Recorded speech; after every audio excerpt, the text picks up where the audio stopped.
นี่ข้าพเจ้าจะเว้าเรื่องการเลือกพิเศษหรือว่าเลือกเพื่อภารกิจใดหนึ่งดังนั้นโอกาสนี้ขอเชิญพี่น้องทั้งหลายได้เบิ่งพระคัมภีร์ของพระเจ้านำกันขอเชิญพี่น้องได้เปิดอยู่ในพระคัมภีร์ของพระเจ้าอยู่ในยูฮันบทที่15ข้อ16บ่แม่นเจ้าทั้งหลายได้เลือกเอาเฮาแต่ฝ่ายเฮาได้เลือกเอาพวกเจ้าและแต่งตั้งเจ้าทั้งหลายเพื่อให้ออกไปและเกิดผลเพื่อผลของพวกเจ้านั้นจะตั้งอยู่ถาวรเพื่อว่าเมื่อเจ้าทั้งหลายทูลขอสิ่งใดจากพระบิดาเจ้าในนามของเฮาพระองค์ก็จะทรงประทานสิ่งนั้นให้แก่พวกเจ้าโอกาสนี้ขอเชิญพี่น้องได้รวมใจกันอธิษฐานพระเจ้าพระบิดาผู้ลูกสรรเสริญยกย่องถวายเกียรติแก่พระองค์มื้อนี้ผู้ลูกต้องการอยากเข้าใจถ้อยคำของพระองค์ขอเชิญพระวิญญาณบริสุทธิ์เจ้าทรงโปรดนำพวกเราทั้งหลายจะเข้าใจถ้อยคำของพระองค์อย่างถูกต้องตามพระประสงค์ของพระองค์ในพระนามพระเยซูคริสต์เจ้าอาเมนพี่น้องที่จากข้อพระคัมภีร์ที่เฮาได้อ่านผ่านไปนั้นพี่น้องเฮาได้เห็นว่าการทรงเลือกพิเศษของพระองค์นั้นพระองค์มีพระประสงค์ชัดเจนสำหรับชีวิตของเฮาทั้งหลายพระเจ้านั้นเลือกเฮาจากคัมภีร์ที่เฮาอ่านเลือกมาเพื่อให้เกิดผลเลือกเฮามาทั้งหลายเพื่อให้เกิดผลอันนี้เป็นน้ำพระทัยของพระเจ้าพระเจ้าเลือกเฮาทั้งหลายมาเพื่อให้เฮาทั้งหลายนั้นพี่น้องที่รักเกิดผลตามพระทัยของพระองค์พระเจ้าจะเฮาเกิดผลหลายพระเจ้ามีพระประสงค์ชัดเจนเมื่อพระเจ้าเลือกเฮามาบ่เพียงแต่เฮารับความพ้นรับพระคุณรับพระพรเท่านั้นแต่พระเจ้าต้องการอยากให้เฮาทั้งหลายนั้นเป็นผู้ที่เกิดผลตามพระประสงค์สูงสุดของพระองค์พระเจ้านั้นอยากให้เฮาทั้งหลายนั้นเป็นแบบอย่างแก่คนทั้งหลายเป็นแบบอย่างในชีวิตคริสเตียนนั้นเมื่อพระเจ้าเลือกเฮามาพระเจ้าต้องการอยากให้เฮาเกิดผลที่เป็นแบบอย่างให้กับคนทั้งหลายโดยเฉพาะคริสเตียนทั้งหลายบ่แม่นว่ารอดแล้วก็พอรอไปสวรรค์มีคริสเตียนจำนวนหนึ่งที่เข้าใจว่าเมื่อมารับพระคุณของพระเจ้ามาเชื่อในองค์พระเยซูคริสต์เจ้าเพียงแต่เฮาดำเนินชีวิตปกติและก็รอท่าเมื่อเฮาจากโลกนี้ไปแล้วก็ไปอยู่กับพระเจ้าตลอดไปเป็นนิจแต่จริงพระองค์คาดหวังหลายกว่านั้นพี่น้องพระเจ้าต้องการอยากให้เฮาทั้งหลายนั้นดำเนินชีวิตตามพระประสงค์การทรงเลือกของพระองค์คือให้เฮาเกิดผลหลายเกิดผลอย่างสูงสุดเพราะฉะนั้นคนที่จะเกิดผลใดนั้นจำเป็นจะต้องเข้าสนิทอยู่ในพระองค์เข้าติดสนิทในพระองค์เพราะในยูฮันบทที่15ข้อที่4ที่5ได้บอกว่าถ้าแยกจากเฮาแล้วพวกเจ้าบ่สามารถเฮ็ดสิ่งใดๆเลยฉะนั้นการเข้าสนิทกับพระองค์การใช้เวลากับพระองค์พระเยซูคริสต์จะเป็นแบบอย่างพวกอาโศกก็เป็นแบบอย่างในการใช้เวลากับพระองค์ในการเดินกับพระองค์บ่ว่าจะเรื่องการอธิษฐานบ่ว่าจะเป็นเรื่องการอ่านพระคัมภีร์ของพระเจ้าบ่ว่าจะเป็นเรื่องการนมัสการพระเจ้าและการเฮ็ดพันธกิจเมื่อเฮาเข้าใกล้ชิดพระเจ้านั้นพระเจ้าจะกระทำการให้เฮาเกิดผลเมื่อเฮาใกล้ชิดพระเจ้านั้นพระเจ้าจะให้ชีวิตของเฮานั้นสามารถเป็นแบบอย่างให้กับคริสเตียนได้เฮาบ่สามารถที่จะเกิดผลได้โดยลำพังด้วยสติปัญญาของเฮาแต่เฮาจำเป็นจะต้องได้รับการเสริมสร้างได้รับการนำจากพระวิญญาณบริสุทธิ์เจ้า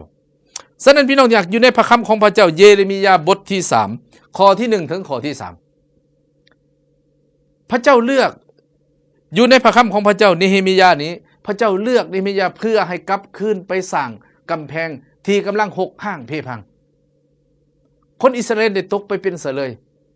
ดินแดนอันแสนหักของเขานั้นเศร้าหมองกำแพงเมืองก่อเพพังทุกอย่างพระเจ้ามีพระประสงค์เลือกเพิ่นให้กลับเมื่อเพื่อสร้างกำแพงขึ้นใหม่ให้สวยงามสร้างเมืองขึ้นใหม่อันนี้คือภารกิจเลือกพิเศษของพระองค์สำหรับเนเฮมียาและเพิ่นก็ได้ตอบสนองต่อการทรงเลือกของพระองค์เพิ่นได้กลับคืนไปเพื่อไปสร้างกำแพงขึ้นใหม่เพื่อลื้อฟื้นขึ้นใหม่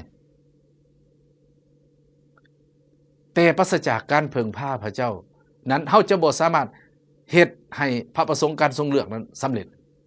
ฉะนั้นเฮาต้องการกำลังจากพระองค์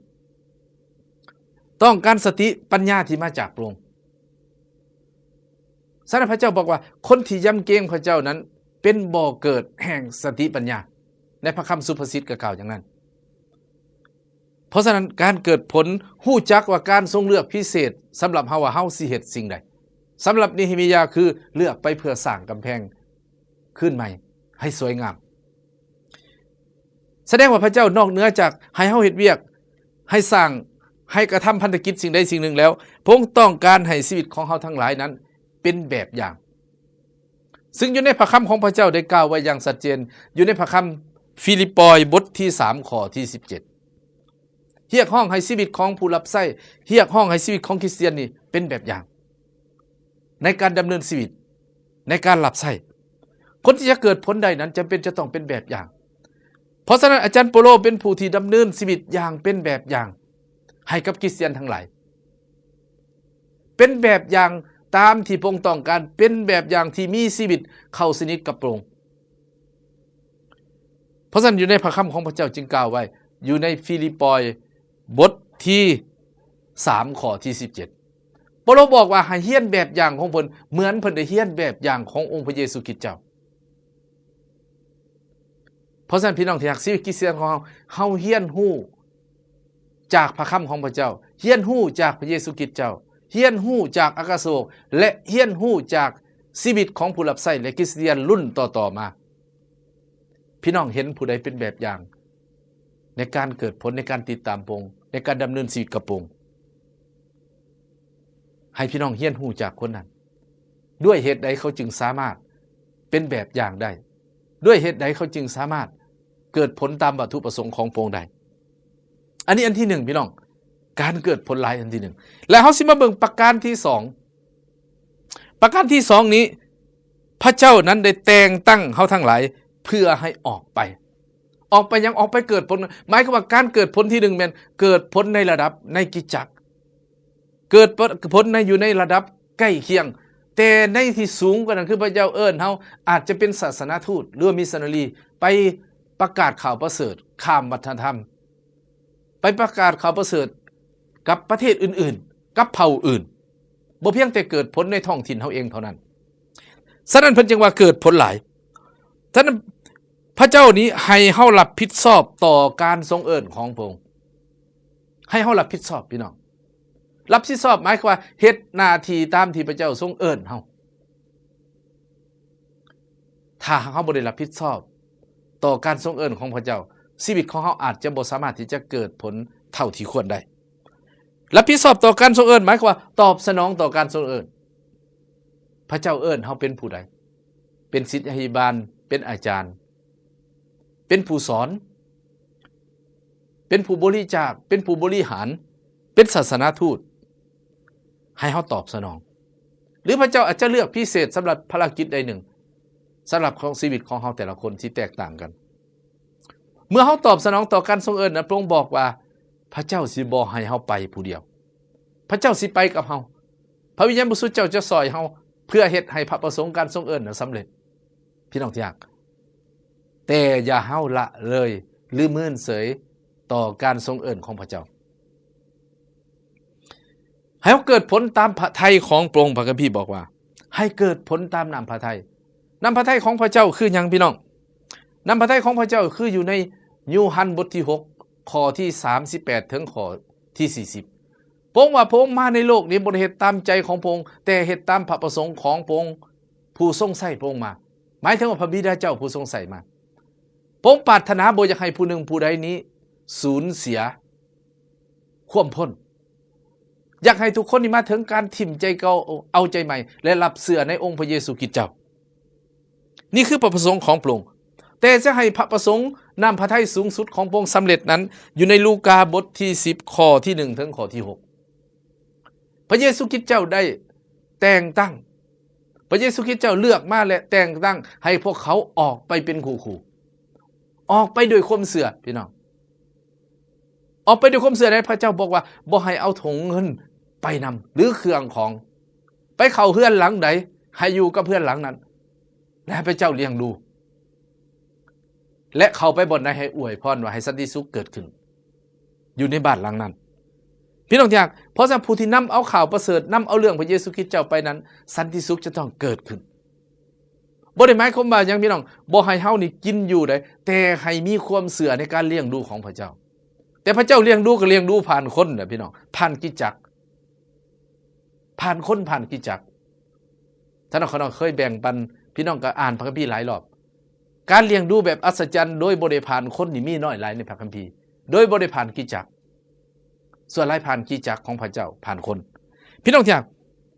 ฉะนั้นอยู่ในพระคัมภีร์ของพระเจ้ามัทธิวบทที่28ข้อที่18ถึงข้อ20ซึ่งเป็นพระคัมภีร์ที่พวกเขาทั้งหลายท่องได้เป็นพื้นฐานในการรับใช้พระเจ้าพี่น้องอยู่ในนี้พระคำของพระเจ้าว่าพระเยซูคริสต์เจ้าได้ยับมาใกล้แล้วทรงกล่าวกับพวกเขาว่าอำนาจทั้งหมดในสวรรค์และแผ่นดินโลกได้มอบให้แก่เฮาแล้วเหตุฉะนั้นเจ้าทั้งหลายจงออกไปเฮ็ดให้คนทุกชาติเป็นสาวกหรือเป็นลูกศิษย์ให้เขารับบัพติศมาในพระนามพระบิดาพระบุตรและพระวิญญาณบริสุทธิ์เจ้าสั่งสอนเขาให้เขาเชื่อฟังหรือว่าถือรักษาสิ่งสารพัดที่เฮาได้มอบไว้แก่เจ้าเหล่านั้นนี่แหละเฮาจะอยู่กับเจ้าทั้งหลายทุกๆวันจนสิ้นโลกนี้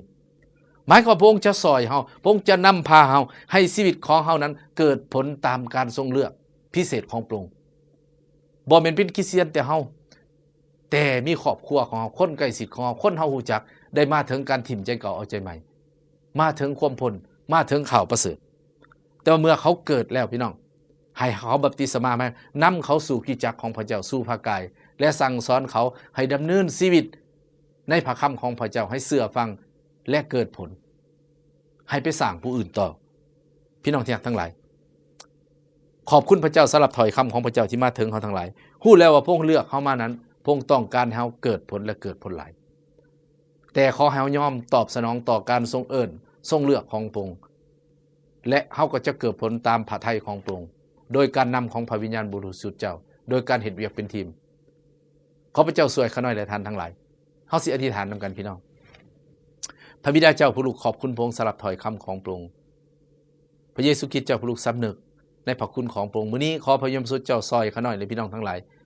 สิจะ